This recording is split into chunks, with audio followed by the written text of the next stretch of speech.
இல்லடி மாப்பிள்ளை இருக்காரா இல்லையே, ஆனா அவர்கிட்டயே சொல்லித்தானே ஆகணும்.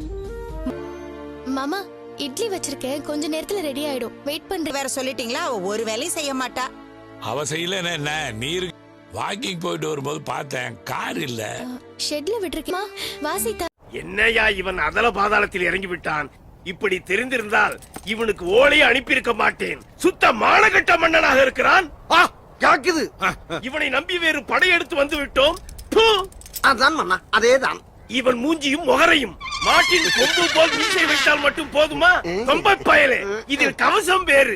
முடிக்கின்ற மொழியை பார். மன்னா, இவ்வளவு தூரம் வந்து விட்டோம். அவன் கண்ணை மட்டும் நோண்டி விட்டு போவோம். ஐயோ வல்லவராயே, நான் வாழ வேண்டும் ஐயா, வாழ வேண்டும். அடச்சி படுத்தே விட்டான் ஐயா. வாருங்கள் போவோம்.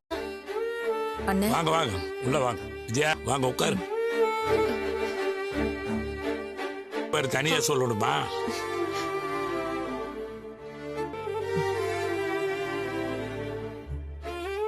ஏதாவது சொல்லிட்டு இருக்காது.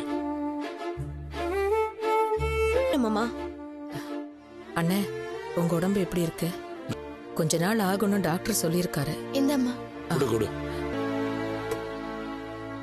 இந்த முத்து தான் எதுவும் சரியா சொல்ல. எதுக்கு கைய உடைச்சான்? அது மாமாவோட. உன் தம்பி வேற ஏதோ பண்ணிருப்பான். அம்மா விடுமா, இப்ப கொஞ்சம் இரு, காரணம் இல்லாம கூப்பிடுவாங்க.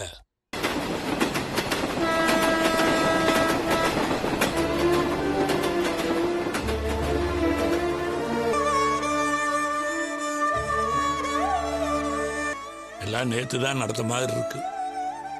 கடைசியா நீங்களும் அவரை இழந்திருக்க மாட்டீங்க. ஓ, உங்க மேல தப்பு இருக்க மாதிரியே பேசிட்டு இருக்கீங்க.